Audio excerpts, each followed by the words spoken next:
ہم چونکہ دنیا سے نرالے ہیں، اس لیے ہمارے کام بھی نرالے ہیں۔ جمہوری دنیا میں ہر گزرتے دن کے ساتھ انتخابات کو مزید فیئر اور بامعنی بنانے کا اہتمام کیا جاتا ہے تاکہ زیادہ سے زیادہ ووٹرز بآسانی اپنی آراء کا اظہار کر سکیں، مگر ہمارے ہاں ہر نیا انتخاب گزشتہ انتخابات کے مقابلے میں دھاندلی اور بدعنوانی کے نئے انداز اور نئے حربے متعارف کراتا ہے۔ 2018 میں باقاعدہ منصوبہ بندی کے تحت منپسند لوگوں کو جتوانے کے لیے پری پول مینجمنٹ کی گئی۔ پولنگ کے بعد RTI سسٹم بیٹھ گیا اور پھر جتنے منہ اتنی باتیں۔ باوجود انتخابات میں مخصوص امیدواروں کو اپنے کاغذات نامزدگی جمع کرانے کے لیے بھی طرح کی دقتوں اور رکاوٹوں کا سامنا کرنا پڑا۔ پلڈیٹ پاکستان کا ایک بااعتماد اور بااعتبار تھنک ٹینک ہے۔ اس ادارے کی رپورٹوں کو اندرون ملک ہی نہیں بیرون ملک بھی پذیرائی حاصل ہے۔ پلڈیٹ نے 2-3 روز قبل اپنی جاری کی جانے والی رپورٹ میں حالیہ انتخابات کے شفاف ہونے پر کئی سوالات اٹھائے ہیں۔ پلڈیٹ کی رپورٹ میں انتخابی نتائج کے اجراء میں غیر معمولی تاخیر اور فارم 45 اور فارم 47 میں جاری کردہ نتائج کے درمیان فرق کو اجاگر کیا گیا ہے۔ 2 روز قبل الیکشن کمیشن نے امیدواروں کے فارم 45 کو اپنی ویب سائٹ پر اپلوڈ کیا۔ PTI کے چیئرمین بیرسٹر گوہر علی خان نے الیکشن کمیشن کے جاری کردہ فارم 45 پر بڑی سنگین نوعیت کے اعتراضات اٹھائے ہیں۔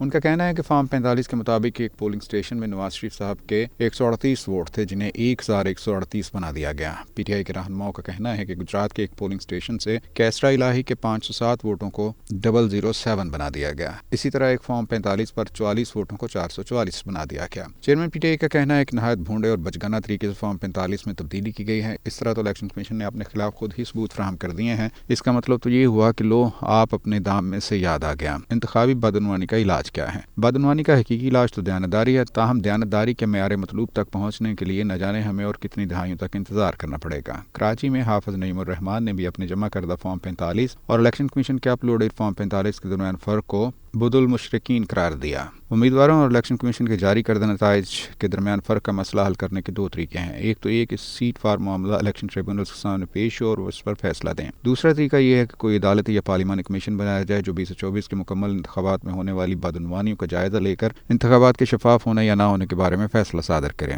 یوں تو انتخابی عمل میں ہونے والی دھاندلیوں اور بدعنوانیوں کے امیدواروں اور سیاسی جماعتوں نے نشاندہی کی ہے، لیکن اس انتخاب کو سب سے زیادہ متنازع فارم 45 اور فارم 47 کے درمیانی فرق نے بنایا ہے۔ فارم 47 میں سیاہ کو سفید اور قلت کو کثرت میں تبدیل کر دینے والی بدعنوانیوں کو بنیاد فراہم کرنے کے لیے فارم 45 میں تبدیلیاں کی گئیں۔ اسی لیے 15 روز کی مجوزہ قانونی مدت کے بجائے ویب سائٹ پر تقریباً 1 ماہ کے بعد فارم 45 اپلوڈ کیے گئے۔ ہمارے انتخابی عمل کو شفاف بنانے کے لیے 2 اقدامات بہت ضروری ہیں۔ پہلا قدم تو یہ ہے کہ انتخابی عمل میں ہر طرح کی مداخلت کا دروازہ پارلیمانی قانون سازی کے ذریعے ہمیشہ کے لیے بند کر دیا جائے۔ دوسرا سب سے اہم چیلنج یہ ہے کہ فارم 45 اور فارم 47 سے مستقل جان کیسے چھڑائی جائے۔ ان فارموں یا انتخاب کے برسوں پرانے طریقہ کار سے نجات کا مؤثر ترین اور محفوظ ترین طریقہ تو الیکٹرانک ووٹنگ مشینوں کا استعمال ہی ہے۔ الیکٹرانک ووٹنگ کا ایک طریقہ تو وہ ہے جو امریکہ میں رائج ہے۔ اسی سال نومبر میں ہونے والے امریکی صدارتی انتخابات کے لیے 2 بڑی پارٹیوں کے امیدواروں کے چناؤ کا عمل ان دنوں امریکہ میں جاری ہے۔ اسے عرف عام میں پرائمری کہا جاتا ہے۔ یہ بڑا سادہ طریقہ کار ہے۔ جب ووٹر اپنی رہائش کے قریب ہی پولنگ اسٹیشن پر جاتا ہے تو اس کی کوئی جانچ پڑتال نہیں ہوتی، بس اس کا ID کارڈ نمبر مشین میں فیڈ کر دیا جاتا ہے۔ اس کے ساتھ ہی مشین سے ایک بیلٹ پیپر باہر آ جاتا ہے۔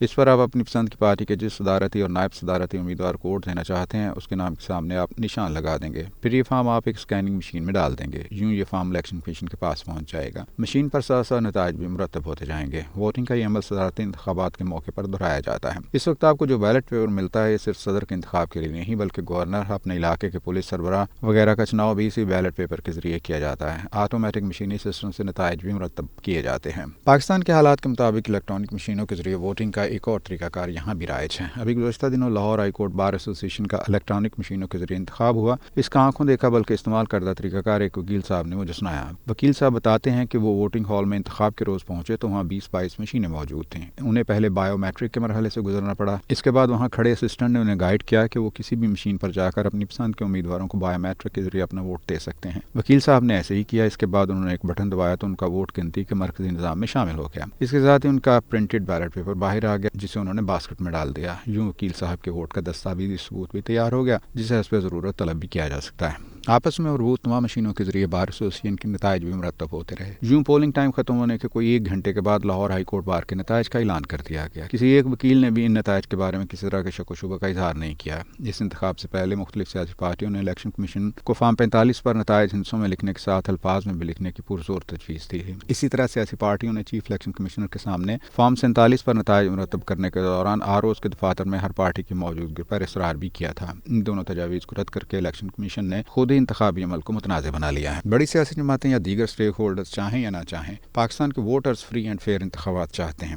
عوامی مطالبے پر لبیک کہتے ہوئے قومی اسمبلی میں تینوں بڑی جماعتیں متفقہ طور پر انتخابی اصلاحات کا بل لائیں اور الیکٹرانک ووٹنگ سسٹم کو متفقہ طور پر اختیار کرنے کا فیصلہ کر لیں۔ اس طرح ہمیشہ کے لیے فارم 45 اور فارم 47 کے متنازع نظام سے نجات حاصل ہو جائے گی۔